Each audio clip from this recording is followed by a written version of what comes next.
Hi, this is Dr. Carol Francis. I'm a clinical psychologist, a marriage, family, child therapist. I have been for over 38 years. One of the challenges in a couple, a marital or coupling relationship is negotiating the personalities of each other. So today this is about what it means to have a relationship with someone who has a very strong narcissistic bent to their personality.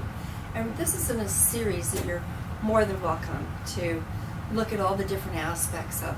So today, this aspect of narcissism, as defined by the following: if you're in a romantic relationship with someone who has a very strong narcissistic bent, what you will experience is that everything about the relationship seems to focus around who this person is, what this person wants to experience, what this person wants to give you, how this person wants to appear, how this person wants you to appear. You begin to feel a little bit like you are either the trophy of that other person, or you are the what sits on their arm. You are what is reflective of who they are. You exist for their well-being and their happiness. If they want you to be happy, it's because it makes them happy in the moment. You begin to realize that it doesn't feel like this relationship includes you as one of two people in the relationship. Instead, it feels a little bit like you are there to serve them in any number of different ways. Well, it can be a little confusing because a person who's narcissistic can be very good and giving and kind, but the flavor is that they're good and kind in the moment because they need you to pull in, or they need to feel good about themselves, so that it's not like what you need and matching what you need, not out of lack of empathy or care, because that's a totally different process, but it's because they are giving what they want to give. And all of us do this to some degree. And this is what's so confusing, because all of us have variations of a theme of narcissistic qualities.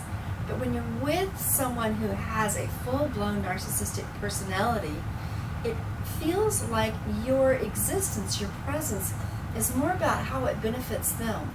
And even when they're giving, it feels like it's more about how it benefits them. Now, this becomes really confusing for people who are not narcissistic, but actually not very confusing for people who have a strong narcissistic bent as well. So two individuals have a strong narcissistic bent will get into conflict as to who is the center of attention. But if they both feel like they're teaming up with each other and that they benefit from each other's narcissistic presentation, they will team up as if they are one. So for example, just an example, if you have two people who are very into their looks and their attractiveness, they will boost the other person's looks and attractiveness, albeit they will be competitive, but because they feel like being with the other person makes them look good too. So it's like, oh, you look good, so you make me look better. I look good, so I make you look better. So together we make a team because we make each other look so good. So this feeling, this quality of two individuals who are very actually self-centered and look at the other person as a way of making them even better, even more able to show off and flare off. So they can have the peacock moment as a team. As soon as, however, one person gets more attention than the other, the conflicts will be full of fiery intent. It will be much harder for one person to say, good for you, I am so glad you got the attention and you got the recognition, the award, whatever, that you deserved. And that praise, that support, is not likely to occur, because instead, another person's success feels like a threat to this person's own sense of priority, importance, self-esteem. Self-esteem is a little funny with the narcissistic individuals because it's not exactly about feeling good about who you are and what you can give and how you contribute, as much as just how much attention you get for your wonderfulness. It's a very different flavor. It can have some similarities to ordinary feeling good about yourself, but it has a very different flavor to it. So in this series, we're trying to kind of paint or make a portrait of that flavor. Now, if you have one individual that's very narcissistic and one that's very accommodating and giving, then the combination becomes very confusing, because the one that's very giving and accommodating feels like, well, this is the way the world is. We're all giving, we're all accommodating, I'll get my turn. And because I'm feeling pretty good about being a giving and accommodating individual, and I'm feeling like I'll get my turn, the giving and the giving and the giving occurs, and the relationship begins to organize itself around that one person.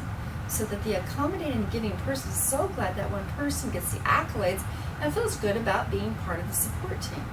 However, as soon as the person who's accommodating and giving begins to want their turn, or begins to want and tap into their need to be loved and acknowledged and appreciated and so forth and so on, or when they begin to be treated badly by the person who's narcissistic, who's getting all the accolades, as soon as the person's narcissistic, getting all the accolades, turns on the accommodating and giving partner, then the accommodating and giving partner begins to feel like, wait a minute, this is supposed to be a mutual relationship where we support each other and we feel good and loving about each other and we want the best. And sometimes one gives more than the other, and the other feels gratitude, appreciation, and values the accommodating and giving person in that moment. Well, that's a non-narcissistic response to being the center of attention. But a narcissistic response to being the center of attention is like, well, of course you should give to me. How dare you think you should want that? Or you don't deserve it. We all know that you're riding on my coattails. So suddenly, as if they deserve all the support they're getting, and of course the other person should give it because they really don't have anything else. In other words, the giver and accommodating person will begin to be devalued, not receive the love and attention and appreciation that they kind of expected or anticipated or felt like that, of course, is the law that would govern the well-being of the dyad, the relationship, and begin to realize that this isn't a two-person relationship. It's one person using other individuals as resources for building up the one person. In addition, when you're in a dyadic relationship with someone who's narcissistic, you begin to realize that as soon as that narcissism gets attention from other people, that the need for the partner, the accommodating giving partner, is a lot less. And therefore the value of that accommodating giving partner is also reduced. So there's a lot of devaluation when there's plenty of supply elsewhere.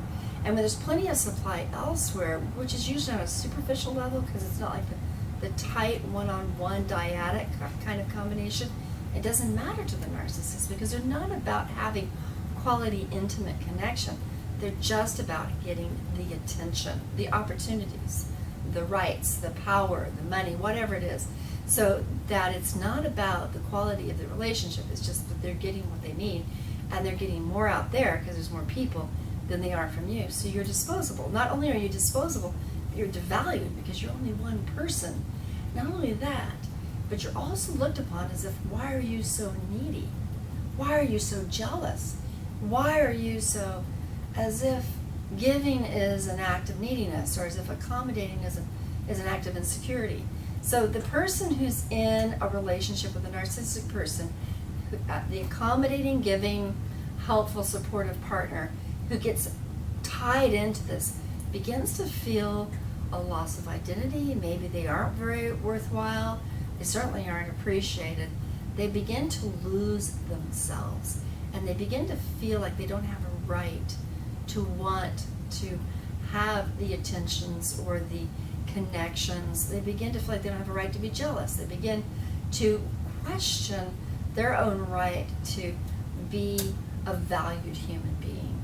So if you find yourself kind of wrestling with some of those feelings, you might have gotten yourself trapped in a very complicated web, an exchange. And you may feel like you love this other person. Remember, that other person, you may be loving that other person, and you may enjoy that you're able to love that other person. But you really want to ask yourself, who am I really loving? And to the sacrifice of myself, does that mean that I don't love me enough to ensure that I'm in a mutually compatibly dyadic connection with a partner who understands the power and the intimacy of truly exchanging, connecting mutually to everybody's benefit, Okay, well, stay tuned and tune into the other short talks about being in a relationship with narcissistic individuals or choosing to not be in such a relationship.